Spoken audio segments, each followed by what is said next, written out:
Well, thank you for coming back. So I'll start with a brief complement to what I did yesterday. So we have seen the definition of the Brar group in very abstract terms, H2X etal GM. And I told you that one advantage of having this very abstract definition is that one can compute with it. So the first question you're exposed to is, how big is that group? So what you can show is the following. If you take X over K, smooth, projective, geometrically connected, irreducible, and K bar is a separable, let's say, a separable closure of K. Then, using a spectral sequence of Hochschild spectral sequence, you get the following exact sequence. Brar group of K, ground field, goes to kernel of Brar group of X goes to Brar group of X bar, where X bar is X cross K, K bar, with the Galois action Brar of X bar, goes to H1 K, which is shorthand for H1 Galois K bar over K with values in peak X bar, and then it goes to H3 of K with values in GM, which is K bar star. Okay. So you have here this object, peak X bar, and our peak X bar is an extension of a group of finite type, the non-every group, by peak 0 X bar, which is an abelian variety.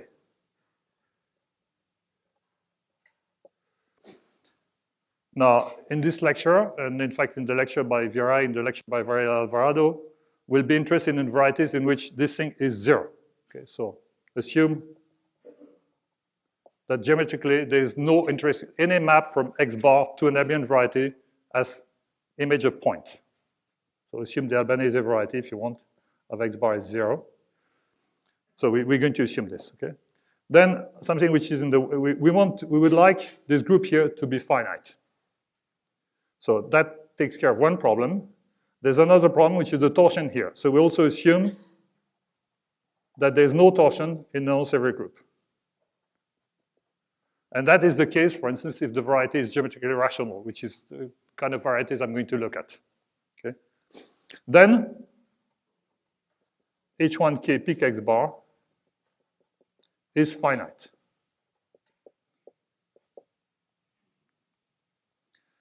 So now this group here, this kernel, this is called the algebraic part of the Brar group. So sometimes it's Brar A of X, sometimes Brar 1 of X. It's the part which dies when you go over to Brar of X bar. So in fact, you can ask, what is the image of this Brar of X goes to Brar of X bar? So this is what people refer to, so the image of Brar of X in Brar of X bar, in fact, which lands in the invariant part. This is called sometimes the transcendental part of the Brar group. And okay, a basic conjecture is that for any X over K smooth projective and K of finite type over Q, so for instance, number field, this should be finite.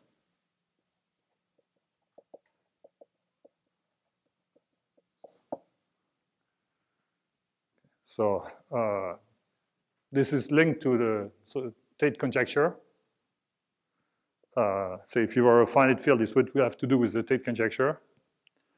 And so the problem is that this Brar of X bar without the G is a group which in general is an extension, is a big group. It's an extension of a finite group by Q mod Z to some power. But conjecture is that the part which is fixed by Galois actually should be finite.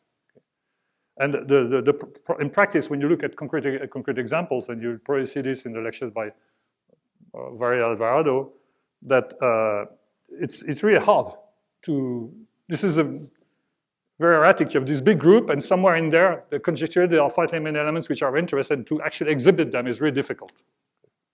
But in my lectures, the bar of x bar will be 0, so we won't have to worry about this. Okay? So if x is rational, if x bar is birational to p and k bar, bar of x bar is 0, as I essentially explained yesterday, so we don't have to worry about this transcendental part.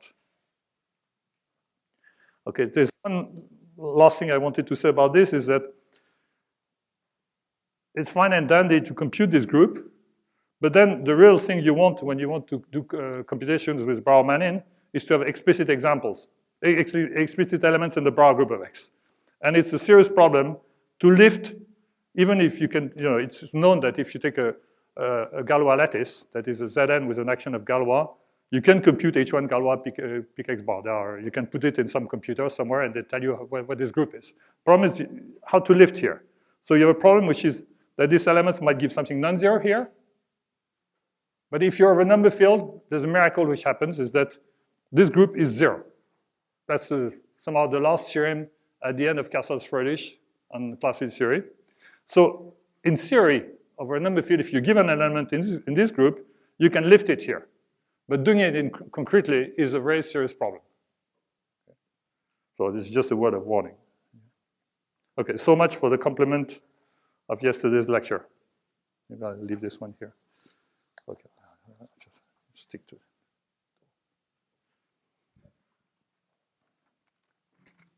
Okay, so today, what I want to discuss, and I'm going to discuss that basically during the rest of the lectures, is something which we call, for lack of a better name, the fibration method. And so what is the topic is, we're interested in varieties which satisfy the Hasse principle. So which means that if you have points in all the completions of your rational points in all the completions of your number field, you have a rational point. And which also satisfy weak approximation. That is, the set of rational points is dense in the set of adelic points. And so you want to build a stock of varieties that satisfy this. So here's the situation. So K is a number field. So the fibration method is this. Well, it's a big word for something which is quite simple. It's a simple idea. Suppose you have a morphism f x to y, and x and y are smooth, projective, geometrically connected, which is the same as geometrically reducible. And suppose that the geric fiber x theta is geometrically integral. Sorry, I'm not discussing finite coverings. Okay, the Gerald fiber will be absolutely reducible. And then you ask if y and the fibers xm for m in y of k are well behaved, is it the same for the total space? So if y and the fiber xm satisfy Hasse principle plus weak approximation, does that imply that x satisfies Hasse principle plus weak approximation?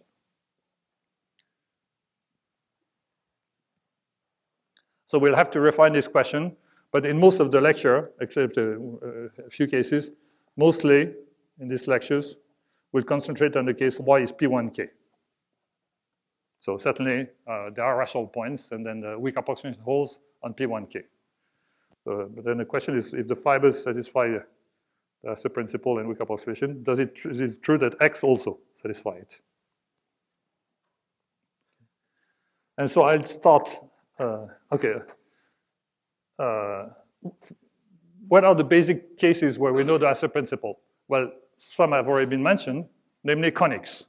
So let me say one more word about conics of a number field. So if I take a smooth conic, C,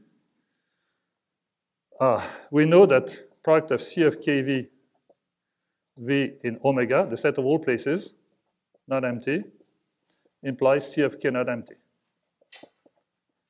In fact, we know a little bit more. And that's a funny thing if you've ever looked at proofs of the Hasse principle for conics, for instance, in Borevich-Shafarevich. we can say that if V, for all V except possibly one place, is not empty, then in fact, C of k is not empty. Then in fact, C of k V0, the last one, is not empty, and C of k is not empty. And there's a small miracle that if you look at the sequence which you've seen yesterday, bar of k goes to directly of bar of k, bar of kv, goes to q mod z. So this is a complex, but in fact it's exact. So if you take the quaternion algebra is associated to the conic is associated to the quaternion algebra, which is a class in here, AB, and you look at its image here. So what you get is you get 0 at all places except possibly one place. And then because you come from the left, when you go here, you go to 0. But each individual bar of kV goes to q mod z actually is an injection. So that one has to be 0. And then you use the fact that this map is injective, which is given to you by class field theory. Okay, so this is a situation for conics. There's this reciprocity business that you can miss, you can know nothing about one place, but nevertheless, you manage. So if you look at the exercise in Borowitz-Shafarevich for conics over Q, you'll find that in one case, you use the assumption that you have to look at theorem by Legendre, that if a quadratic form in 3 variables over Q has points in all completion but one, it was not phrased in this language, you can just use the information over the p-adics and ignore the one over the rails, and it will turn out that in the end, your form had to be indefinite. So what I want to start with, and I'll give a proof. I know I shouldn't give proofs, but I will give this proof because it's very important for the discussion to follow in the lectures, is how Hasse in 1924 proved that the Hasse principle holds for quadratic forms in 4 variables. So this had been proved over Q by Minkowski, but over number field, this was Hasse proved this. And a very beautiful, I mean, people wrote beautiful mathematics in those days. So this is, so look at the case of 4 variables. So 4 variables, so Hasse principle, Hasse, for quadratic forms in 4 variables. So we're looking at ax squared plus by squared minus cz squared minus dt squared equals 0.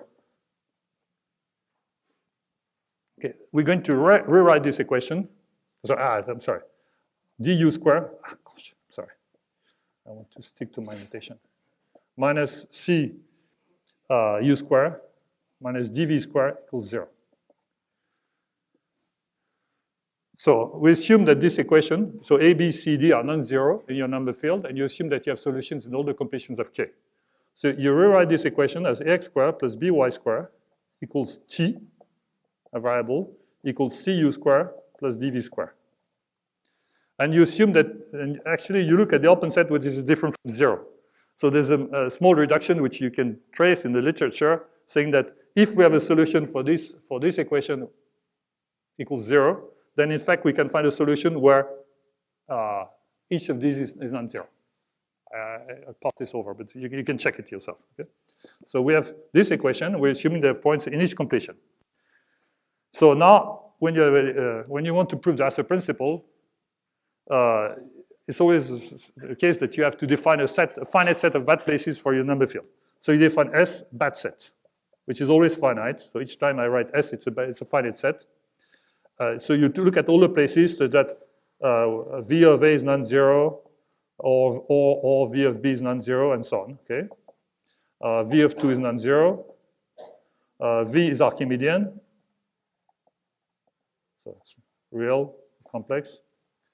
Okay, and that's it. Okay. So these are the bad places. Now, by assumption, you had solution for this in each V. So for V, we just look at the V in S. So we have a solution for this. xv squared plus byv squared equals tv equals cuv squared plus d vv squared. Sorry, there are 2 v's, different from 0. It always ends up like this, that you use the same notation twice. So we have solutions like this. So we have these tv's which live in kv star. And now the key point in Hasse's proof is that you invoke Dirichlet's theorem on primes in arithmetic progression in the number field version. So the classical theorem Dirichlet says that if you have 2 integers a and b which are coprime, and and A is positive, there are infinite values of the integer n such that an plus b is a prime. And there's a fancy way of stating this in arbitrary number field, which I think probably goes back to probably Hilbert and Hasse. I mean, Hasse wrote this in detail in his papers, is that given such TVs and given an epsilon positive, there exists a T0 in K star, T0 very close to each TV for the V-adic topology, V in S finite. And for the infinite place, well, I'm going to ignore the infinite place. There's always, you have to work a little bit, do something special for the rails. I'm going to ignore it in this lecture. Such that the decomposition of the prime decomposition of T0 in the ring of integers of K looks like this. Some prime P, and then some primes Q with some R's and Q and Z. So the Q's are above S, and P is one unknown prime, which you can actually take of absolute degree 1 over Q.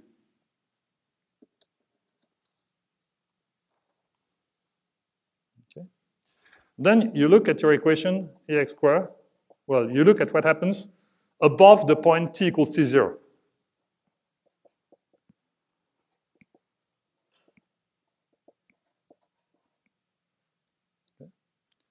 And now you look at each equation on each side. So if I look at ax squared plus by squared equals T0, I've produced an affine conic. And this conic has points where? In KV, let's say, let's ignore the place at infinity. Okay, so I accept that I managed to arrange the place at infinity, the Archimedean places. In KV, for V not in S, union the prime P. Why? Because at these places, A at such a place here, A is a unit, B is a unit, and T0 is a unit.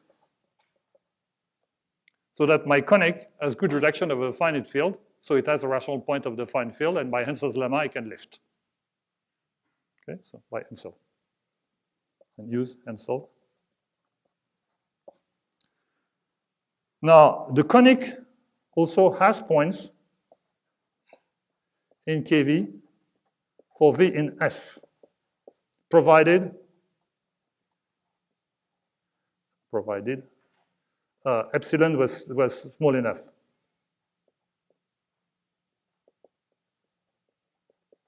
Okay, and the reason is that we had a solution for x v squared plus by v squared equals tv different from 0. And now the image of, I mean, any TV which is close enough to this will be also represented by this form. And the reason is that this thing is smooth. So I mean, it's, well, let's say implicit function theorem, but it's a very special case. You can see it directly because you know what the norms look like. Basically, it's the fact that if you did, in this case, if you have a finite extension of local fields, and you look at norm KV star goes the top one to the bottom one, the image is open. So we had TV in the image here, but anything which is close enough will also be in the image. Okay? So the conclusion is that this conic here has points, rational points, in all KV, except possibly the one that corresponds to this exceptional prime, Kp. But then I told you at the beginning that if a conic has points in all the completions but one, you're happy. It has points everywhere. It has a rational point. So by reciprocity, if you want, plus the injection of bar of k into the product of bar of kv, there's a solution, x0 squared plus by0 squared equals t0. And then you same argument on the other side is also a solution for t0 equals cu0 squared plus dv0 square. I mean, so there exist these things. There exist in K. This thing exists in K, and you put the two of them together. You have a solution for your quadratic. So what was used in this proof is Dirichlet's theorem on primes and arithmetic progression, plus the fact that the conic, which is a point in all the completions but one, actually has a rational point.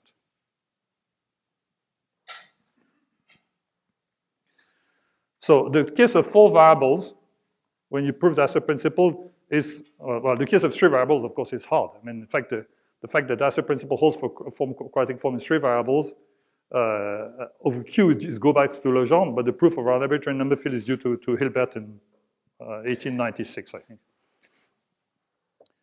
So when you go to 4 variables, the situation gets much smoother, and so you have a theorem, but this one is easy. So proposition. The proposition is like this.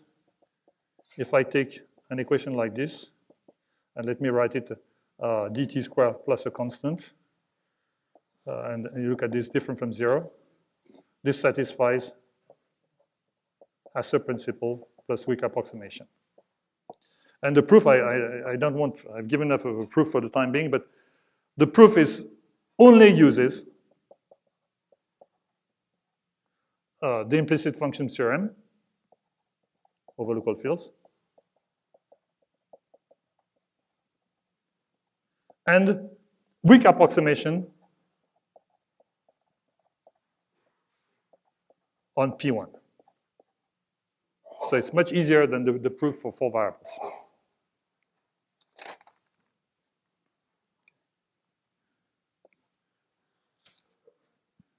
As an exercise, you can, on the right-hand side, you can take, you can put a polynomial in as many variables as you want. It's still true that Hasse principle holds for such equations. Okay. So I discussed the existence of points, but to get maybe I'll do it once and for all. If you want to prove weak approximation, not only has a principle weak approximation, what you do is that you have your P1K here, and then you started with your points MV. They go down to some points NV. And then you use some argument to produce an N0, such that the fiber, N0 is very close to NV for each V in S, and the fiber X N0 has points in all the completions, and you know the subprinciple for it. So you know that, in fact, X N0 of K, you reach to the point where X N0 of K is not empty. But so you want a rational point which is close to MV. So what you do is that because the morphism here was smooth at that point, there is an analytic section, sigma V, in the neighborhood of MV, analytic section. This is the implicit function theorem, which you use to over the rails, but which works over the p-adics as well. And so if you know that your fiber Xn0 satisfies the Hasse principle and weak approximation, you look at this point M-V, which is very close to MV, and then on Xn0, you find a rational point, this time M0, which is close to your M-V. And that point will be close to the MV. So that's how you get, how to get not only Hasse principle, but also weak approximation. And I won't discuss this type of argument anymore in the lecture, but this is a basic one.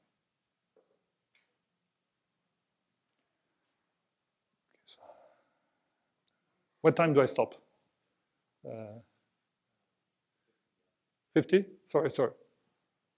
50, okay. 50. Okay, now I'm going to start something which people disapprove of, but which will be justified in the end, is to use a very wild conjecture to prove theorems. So the very wild conjecture is, I want to produce some more varieties for which I can tell you, well, I predict that there's a Hasse principle holds and a weak approximation. So the very wild hypothesis is something called Schinzel's hypothesis, which goes under various names in the literature. It goes back to Bunyakovsky and Dixon, and there's an explicit conjecture, numerical conjecture, and a number of solutions due to Hardy-Little root. So Schinzel's hypothesis says that the twin prime conjecture is true, and many more of the like, okay? So the conjecture is that you take polynomials finitely many polynomials pi of t and z of t, irreducible, leading coefficient positive, so I range from 1 to n. And you assume a technical condition, which I'm going to write, that the product of the pi for each I, the product of pi of n for n running through z, I'm sorry, I always get this wrong. So I look at the pi of n for n running to z, and I want this to be 1. So there's no prime that divides all the values of pi of n. And this excludes small primes. And then the conclusion that then there exists infinitely many let's put it m in capital N, such that each pi of m is a prime.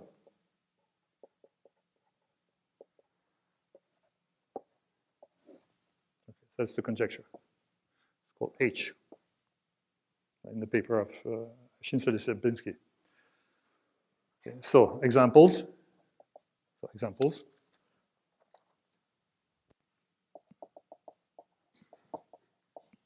One polynomial, degree 1, AT plus B. This is directly. Okay, and that's the only known example. Okay. So other examples, t plus 2. Okay, twin primes. Other examples, t squared plus 1. And to illustrate the condition, think of t squared plus t plus 2, which is always even. So it's irreducible, but it's always even. So there's a problem with the small primes. It's just 2 is the problem. So this condition rules this out. And another one is, think of t plus 2, t plus 4. There's one of these three which is divisible by 3. Okay, so that's, again, you have to rule out 3 in that case, which happens to be the sum of the degrees of the polynomial. And in fact, it's a general fact that the only primes that cause a problem are the primes which are smaller than the sum of the degrees of the pi of t. You should complain when it's not. Okay, now, there's a fancy version of a smoother version of Shinso's hypothesis. Okay, I'll leave it here for a minute, but I keep. Okay, these are just examples which are not so interesting. What's interesting is this. Okay, so there's a fancy version, or a more useful version, which is like the statement of. So we had Dirichlet's theorem as an plus b, and I told you that Hasse had this nicer version where you have your elements in kv, and you find a k in k star, which is very close to each of these elements, and whose decomposition is just 1 prime. So here you have an analog. So there exists a version, H star, where you start with the number field k, and you take irreducible polynomials pi of t in k of t. So I'm not taking integral coefficient, I'm taking irreducible, distinct, monic, say if you want. And what do I want? And I'm given TVs. So I fix a finite set of bad places, finite set of places. And I assumed SS contains all the primes P which are smaller than the sum of the degrees of the PI. I mean, all the places which are above a prime P which is smaller than the sum of the degrees of the PI. V over P smaller than the degree of PI. And then I give myself TVs in KV and some epsilon positive. And then this should imply, modulo H, that there exists T0 in K, T0 minus TV at the place V smaller than epsilon, T0, say very positive at the real places, and each pi of T0 is 1 prime pi times products of prime Q where the Q's are above S. So that's the, and it was Sarah, in fact, who gave a lecture quite a long time ago where he actually explained that this integral version implies this smoother version over in the number field. It follows from this one, in fact.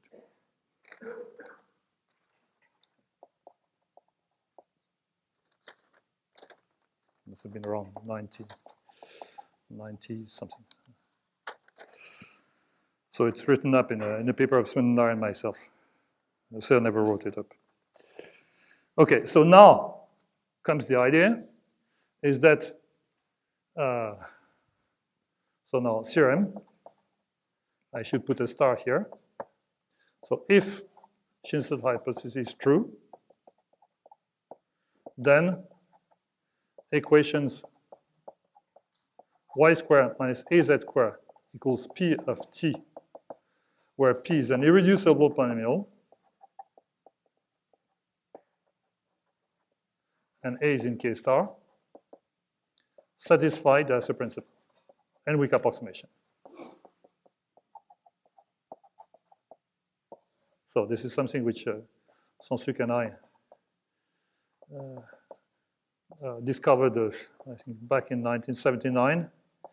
And at the beginning, we didn't know about Schindler's hypothesis. So we said, oh, if there's such a crazy hypothesis, then we know, mimicking what Hasse had done, we can prove the Hasse principle for lots of equations, particularly this one. But, and then we discussed with people who told us, oh, but this thing you were asking for is a well-known conjecture in analytic number theory, which nobody knows how to prove. But because at the beginning, so when we learned that, because we had this theorem, so we thought, okay, we're going to disprove this conjecture. We're going to have a family, a one-parameter family of such equations, put it in a computer, and search for small rational solutions when it has ever local points. And then if we find that there's no small rational solution, then there's a hope that this equation actually has no rational point, and that would contradict Schindler's hypothesis. But the machine always found rational solutions. Okay? And so the proof is, well, the proof I don't have to write it down because it's just mimicking Hasse's proof. So just mimic Hasse's proof of the principle, which I explained before, using Dirichlet, because this is the exact analog of Dirichlet. Okay. And now, something which really started us is that, okay, on the one hand, we have this result, that if P of t is irreducible, this thing should satisfy the Hasse principle. And on the other hand, the hypothesis is P irreducible is something that enables you to show that the bar group of the surface modulo the constant is 0. So there is no Brahman abstraction. Okay. So fact, if we take this variety U over K, I always look at the open set where it's different from 0. This is U over K. If I take U in X, smooth compactification, bar of X divided by bar of K is 0. This is something you prove using what I said in my last, in the last minute of my previous lectures, or using H1K peak X bar as I mentioned at the beginning of the lecture. So, because P is irreducible.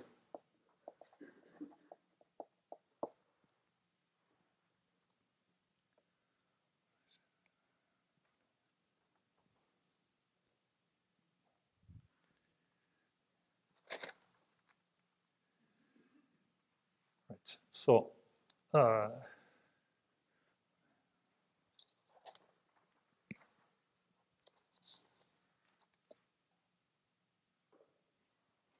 so we want to, so this is a, so if you look at the various fibrations we had, so we had this Q of xy equals T equals Q dash of UV. This is a fibration over the variable T. Then you had Q of xyz quadratic equals an a polynomial in T. And then we had this last one, y squared minus az squared equals P of T. So you can extend all these things to fibrations over P1K. And so what is the difference between these three cases? So the difference between these three cases is that in case this should be case 1, really. It's the simplest one. In case 1, you can write a model like this, F. There exists F such that all the fibers over all closed points, not on the rational points, are geometrically integral.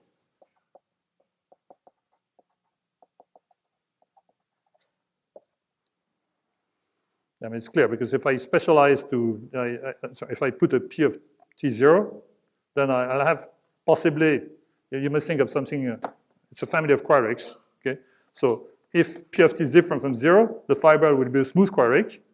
But if P of T is 0, then the fiber will be a cone over a conic, but it will still be irreducible. Okay?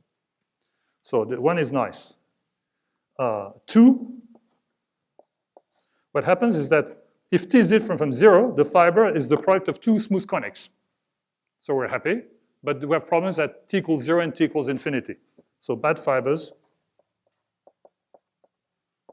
T equals 0 and T equals infinity.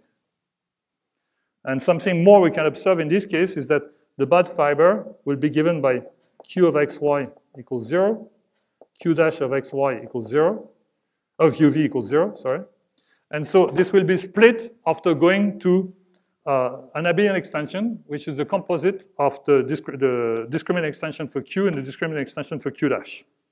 I'll come back to this hypothesis later. And 3, now the decision is quite bad, because geometrically, you have bad fibers. So there are just 2 bad fibers with P of T reducible. There's a closed point M of degree P. And there's the infinity a priori, which could be a bad fiber if, depending on the degree of P. But the thing that counts in this story is an invariant delta, which is the sum of the points over the points M in P1K of the degree of K of M over K, so the residual degree. So in this case, so in case 1, delta is 0. In case 2, delta is 2. And in case 3, delta is degree of P plus 1, possibly. Okay, so it's much bigger. So it's no wonder. So the idea is that the more bad fibers you have, the harder it is going to prove the Hasse principle for the total space. Okay. Now, in fact, this geometry integral condition is not the best condition. And the best thing you should look at when you have a fibration, x to P1K. There's, okay, no, sorry, before I start this, let me just say one word about delta equals 0. So what happens with delta equals 0, that is all the fibers are geometry integral, then there exists a finite set S0 of places such that for all V not in S0, the induced map on KV points, f of x of KV goes to P1 of KV, is onto. This is what you can easily check in the case of Q of x, y, z equals P of T. But this is a fact. This is a proposition here. So if delta is 0, and now the proof of this fact, this is quite striking. Now you have morphism from x to P1K for almost all V, apart from finite AVs, which you have to look at very closely. If I take any KV point here, there will be a KV point on top here. That's definitely false if you don't have this hypothesis delta equals 0. And in fact, the proof of this uses the spreading out, which is a well-known technique. You just spread out the whole thing over an open set of the ring of integers, and the fibers at all close points of the spread out P1K still have the property that they're geometry integral. And then you use Langevin estimates. So the paper around 1950 of Serge Lang and André Weil, in which they proved that if x over k, something which was mentioned, is geometry by Giancaviere, if x over k is geometry integral of a given geometric type, then there exists a finite set S of places in omega k, S depending only on the geometry, such that if V is not in S, then X of KV is not empty. And I think basically the proof of Langevin consisted in reducing to the curve case by saying you have your X, which is a big dimension, which is geometric integral, and you cut by suitable hyperplane section or hypothesis section, and find inside your big variety a curve which is geometric integral. And then you use the Langevin estimates, or in fact probably even the estimates by Mordell before would have been enough to conclude this. Okay? So this is this surjectivity property. And so this is assuming that the fibers there are no geometric integral fibers, that all the fibers are geometric integral. There's a nicer notion than geometric integral, which is split fibers. So you say that Xm is over the field K of M, the residual field at the point M, is split. So this Xm inside X is a divisor. It's the inverse image of a divisor in P1K. So it breaks up as a linear combination of divisors. So you say it is split if there exists a component Y in Xm, which is a component of your divisor, which is of multiplicity 1 in the fiber, and geometry integral over the field K of M. And yeah? What's the word below the Y? Below the Y? A component. A component, sorry.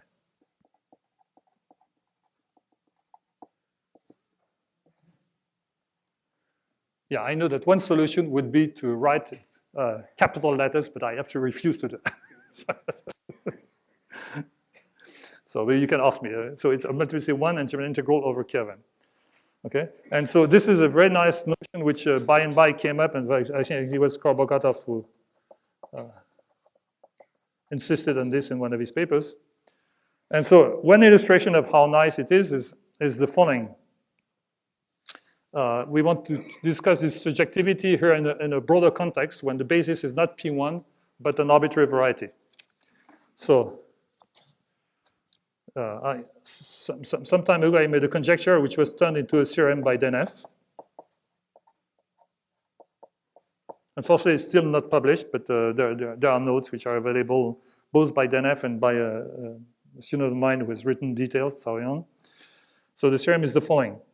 You take X, Y, smooth, projective, geometric integral, and you have a morphism from X to Y, Fx to Y. A dominant, generic fiber, geometric integral. Now, you assume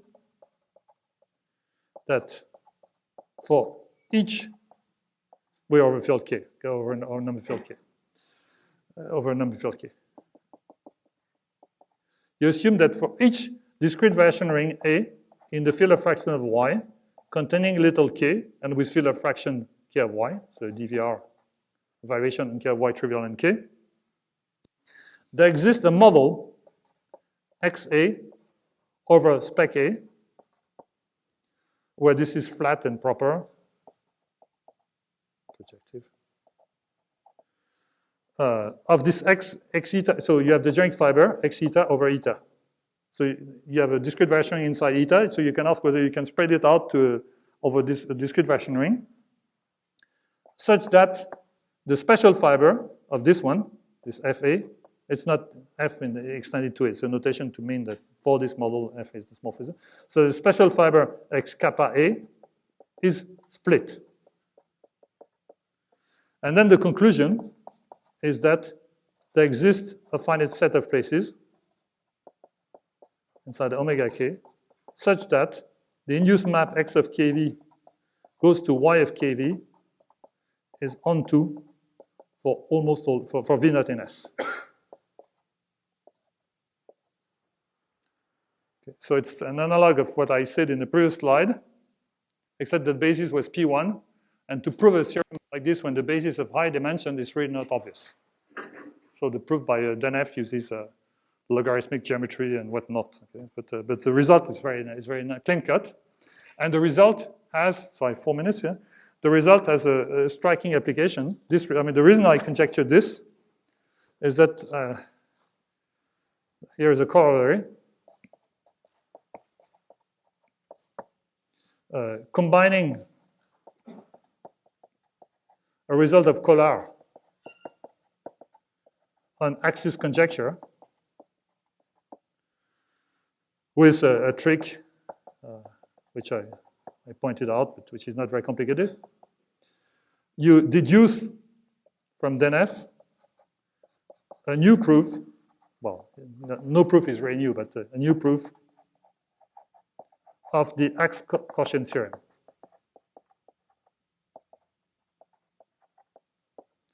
So for those who are too young to have ever heard of the Axe-Quotient theorem, the Axe-Quotient theorem is this. You take a p-adic field K, say QP, and you fix a degree D, and an integer n bigger than D squared. Then there exists a finite set of primes, finite, inside omega Q, such that for P not in S, so this S depends only on the situation, S of Dn. P not in S, any form of degree D in n variables has a non-trivial 0. This is over QP, of degree n over QP, in degree n in n variables. It should be here. Over QP has a non-trivial 0 over QP. So there was a famous conjecture by Artin that QP should be a C2 field, which says that any form of degree D in n bigger than D squared variable is a non-trivial 0. This was disproved, but it was proved by Axe and quotient by method of mathematical logic that it's almost true. That is, the set of bad primes for the exceptions is finite. And you can give a more algebraic geometric proof by combining this result of Denef and some little trick that uses result of Colliot. In fact, the result of Colliot is absolutely non-trivial because, so axis conjecture is, so I'll finish on that, I guess. So axis conjecture is the following. You've probably all heard of the Chevalier warning theorem. The Chevalier warning theorem says you take a form of degree D in n bigger than D variables over a finite field. Well, it has a non-trivial 0. Okay? And when you think about this statement, so any hypersurface of degree D in n bigger than D variables has a non-trivial 0. Now, if you think about this statement, you think, oh, I might disprove this because this form, I didn't put any condition in this form. So this form over Fp bar, it could break up as a product of more forms and then conjugate forms. So F1, F2, okay? F1, F, and F bar, which are conjugate. So if I have a rational solution for this, both, so F should be G bar. Now G has to vanish and G bar has to vanish. So any possible rational point would be at the intersection. So you start over any field, if you take a form like this, you can do this process. You write your form, break it up over the algebraic closure, and look at the various components and the intersections. And then look at the intersections, which are again defined over K, break them down, break them up, and ultimately you might get nothing. So for instance, if you take, in the plane, if you take P2, it is true that a smooth non-singular cubic form in 3 variables of a finite field has a non-trivial 0. But if you forget the word smooth, it's wrong, because you can have a triangle where the three lines are conjugate, and the 3 points there are conjugate, so there's no rational point on this thing. Okay? So why on earth, if D is smaller than n, should you have a rational point? So Axe made the bold conjecture that it's a general fact that if you take over any field, you take a hypersurface where the degree is smaller than the number of variables, this hypersurface should contain a geometric integral subvariety.